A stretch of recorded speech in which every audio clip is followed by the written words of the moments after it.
Huu ni uwanja unaoitwa Nkurunziza Peace Park Complex wenye uwezo wa kuingiza mashabiki 35,000 uliopo katika mkoa wa Makamba, ambapo haswa ndio makazi ya klabu ya Aigle Noir maarufu kama The Fighters. Ni moja ya vilabu vinavyoshiriki ligi kuu nchini Burundi na inatajwa kuwa ni klabu imara iliyofanikiwa kubeba makombe mbalimbali yakiwemo Tanganyika Cup mara 4, yaani mwaka 2017, 2019, 2021 na 2024.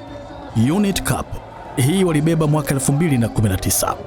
Super Cup walibeba mara 2, yaani mwaka 2019 na mwaka 2023. Katika kombe la President, yaani President Cup, walibeba mara 2, 2019 na 2023. Nkurunziza Cup walibeba mara 2 pia, yaani mwaka 2024 na 25.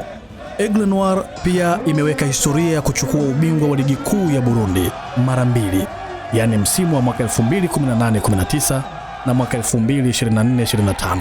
Yaani mpaka sasa tunapozungumza, hawa ndio mabingwa watetezi wa ligi kuu ya Burundi. Kinachofurahisha zaidi ni historia ya uanzishwaji wa klabu hii ya Aigle Noir.